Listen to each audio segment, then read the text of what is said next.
Yo, what's going on everybody? You have Tone here, the coach of the Maine Red Clawitzers, and I am here bringing you guys my MPL Season 6 week number 5 battle, where this week we are taking on the Uzigunner, coach of the Bullet Punch Club. Now, I do want to apologize for how late this video is being uploaded. Mainly there were some issues on both of our ends between Uzigunner and myself.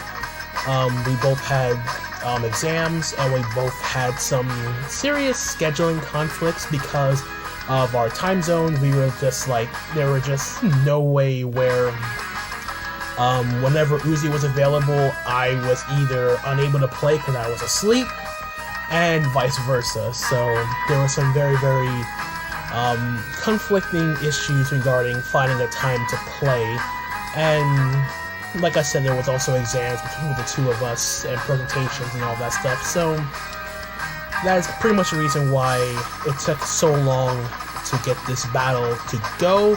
And in terms of uploading, it took a while because of the fact that this is actually the third time I'm recording this. The last two times I recorded it, it actually chopped up some of the videos, so here I am trying to record it again for a third time.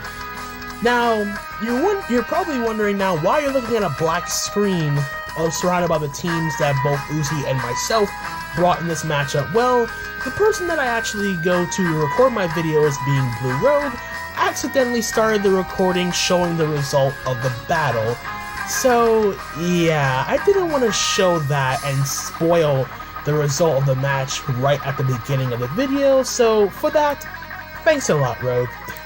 Anyway, on to the matchup itself. So as you can see, the Pokemon I brought, or the team I brought for this game against the Uzigunner, it's the same 6 Pokemon I brought in our last game against Keegan and the Olympique Flygon, just different sets.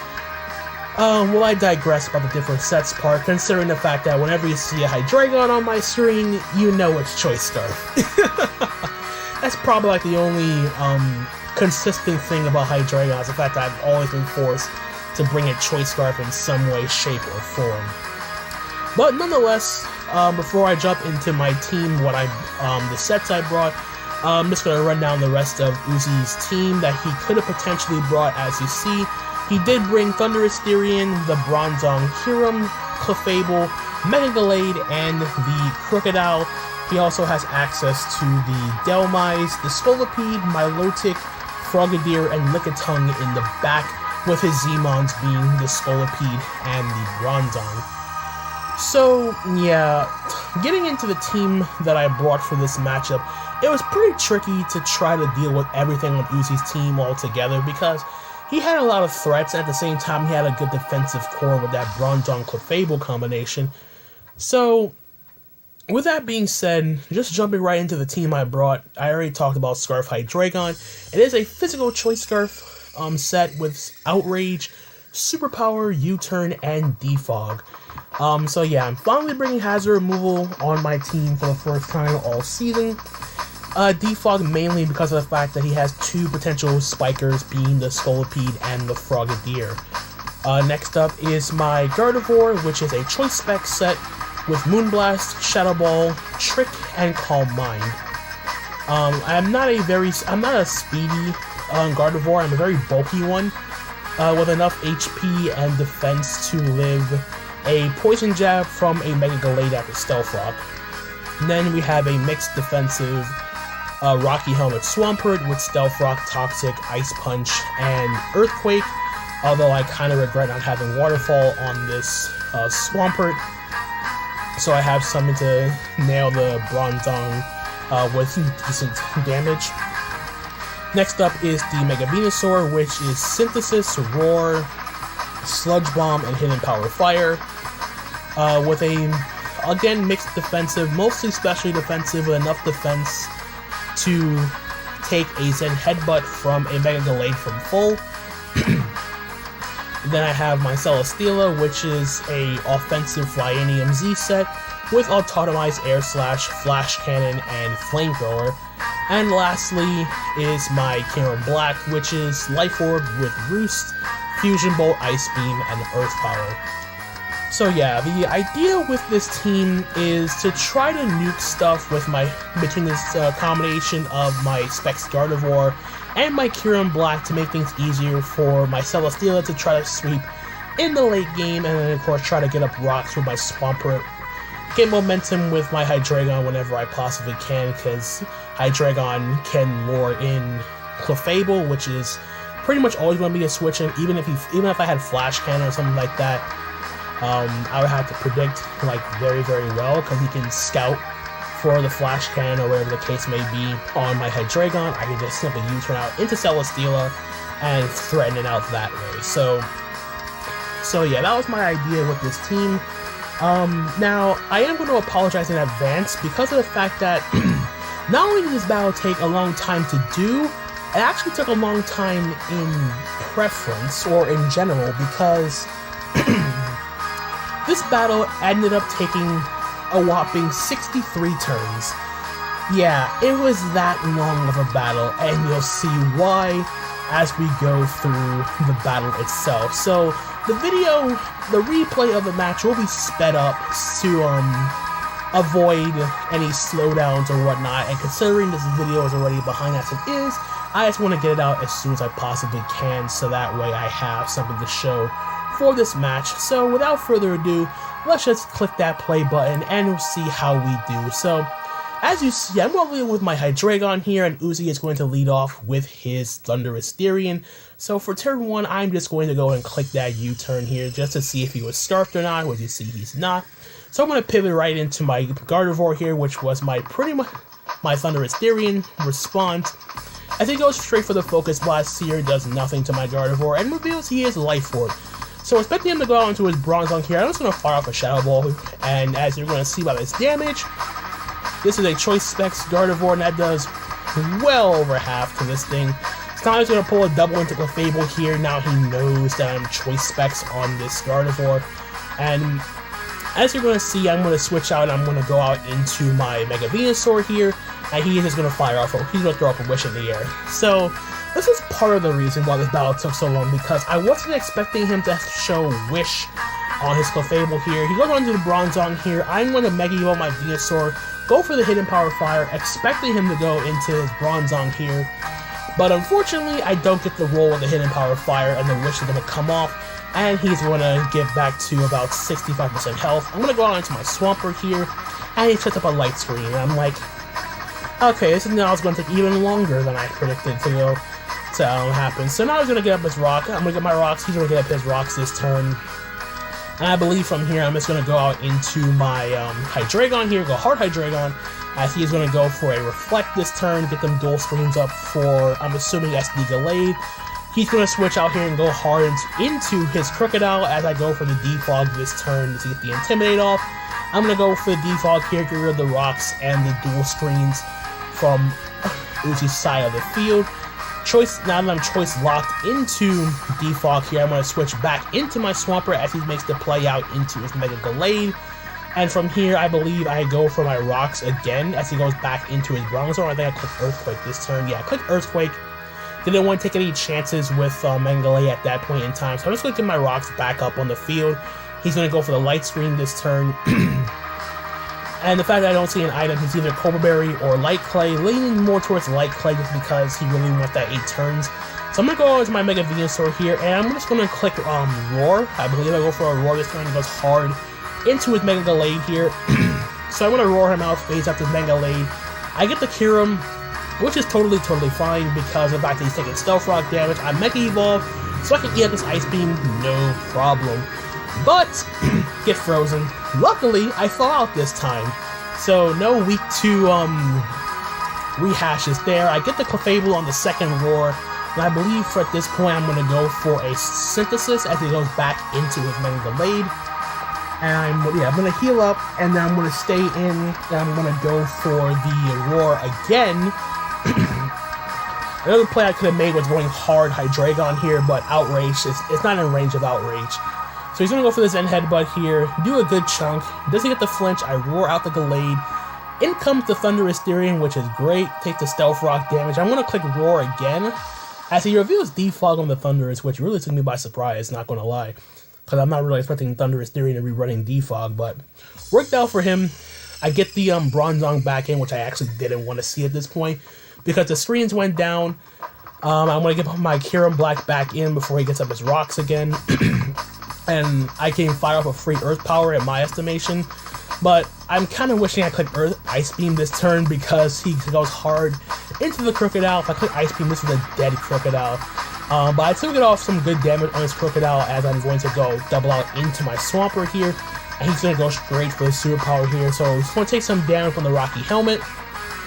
And he's going to get some damage from the, take some damage on my Swampert. He's going to switch out here, back into the Bronzong here. I'm going to get my rocks back up on the field.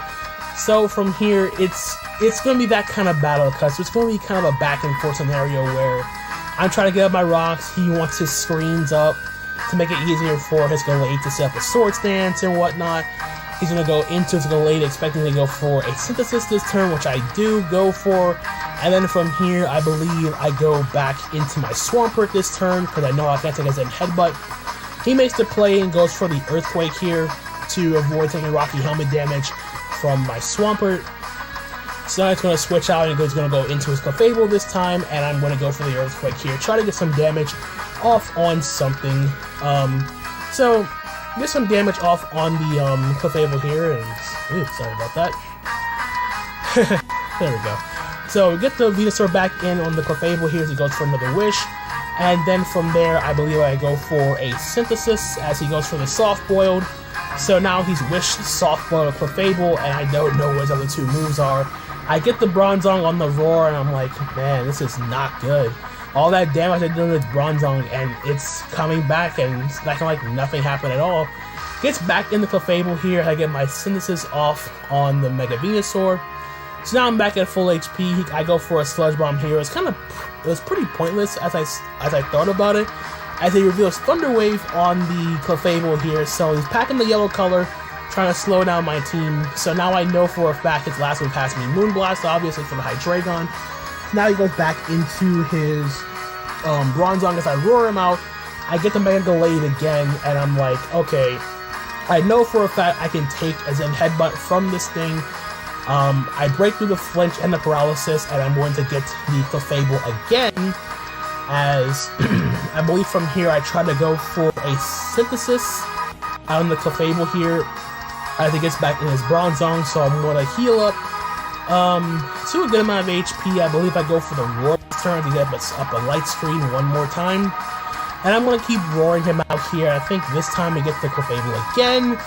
So yeah, it was that kind of battle for the first like 35, 40 turns. And I think at this point I was getting really, really annoyed with the fact that I wasn't making any progress towards this battle, and all I was really doing was getting chip damage off on the Crook. I was getting chip damage off, which was fine, but at the same time, like, neither of us is making any headway into progressing in terms of trying to set ourselves in the situation where we can win. So now, in comes the Kyurem on the Roar. I stay in to roar again, and this time I get the Clefable again, and I'm like, okay, every time Clefable's going to come in on Venusaur, he's going to go for the Wish, and I'm like, okay, because he knows that I can't take out the this Clefable in one hit. I get fully paralyzed this turn, which kind of sucks, but it's fine. He's gonna go back into his Kyurem here, and I'm gonna go for the Roar. Yeah, go for the Roar here, and I think I get the Clefable again. So the Wish, if the Roar goes for naught, he goes for another Wish, and I go for a Synthesis this turn. So yeah, it was that kind of battle at the start of the game, and at this point, he goes for a Moonblast here, expecting me to go for a Roar. I go for a Sludge Bomb here, just trying to waste the Wish on this instead. So at the same time, though, he's going to go back into his Bronzong here. I believe I make the double here. I switch out into my Gardevoir because I was really not having it with these screens anymore. This Bronzong is so annoying, trying to get these screens all the time. So I go for the trick. He goes out into his Crocodile. And I'm like, okay, totally fine. I can trick the Crocodile. I get its Choice Scarf. He gets my Choice Specs. I'm now faster than this Crocodile. I'm going to fire off a Moonblast. After 40 plus turns, a Pokemon finally dropped, being the Crocodile. So in comes the Bronzong here. I'm Choice Locked into Moonblast, and guess what he's going to do this turn? Ta-da! More screens!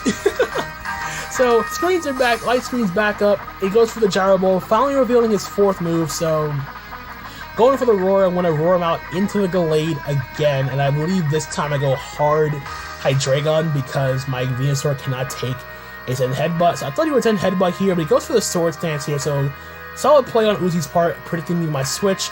I go for the Outrage here, thinking since he assumed that he would live a Draco Meteor because light screen was up, but I don't get the roll on the Outrage, so my Hydreigon's going to drop this turn. So I'm going to go out into my Gardevoir here, trying to scare him out because I'm now Choice Star, so he is assuming I'm now faster than his Gallade. He's going to go out into his Clefable here, and I go straight for the Shadow Ball here. It was a pretty safe Shadow Ball because of the fact that his Crocodile is gone, and he still had a Bronzong at a good amount of HP.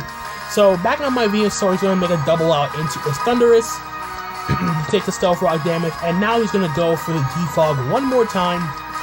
I'm going to fly off a Sludge Round and try to take out this Thundurus, but unfortunately we don't get the roll on that either. He's going to fire off a Psychic and take out my Mega Venusaur here. So my Venusaur is going to drop, but the Life Orb Recoil is going to take out the Thundurus too. So now it's 4v4, in comes the Clefable. I'm going to go out into my Kyurem, and here I'm thinking, okay, if I can get off any damage on this Clefable whatsoever, and put it in range of my Celesteela's Flash Cannon, I'll be totally fine with that. As he goes for the Thunder Wave and paralyzes my my Kyurem. In comes, I'm going to fire for another Ice Beam here.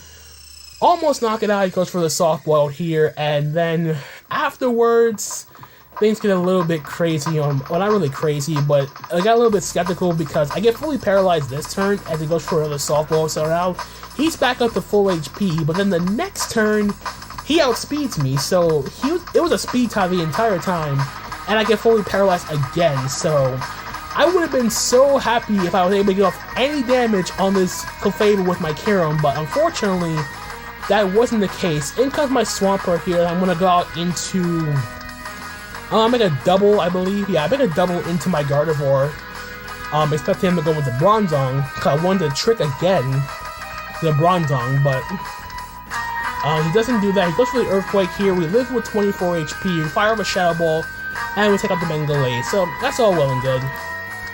Now, in comes the Kyurem. I am going to make a kind of dumb play, and that's stay in with my Gardevoir.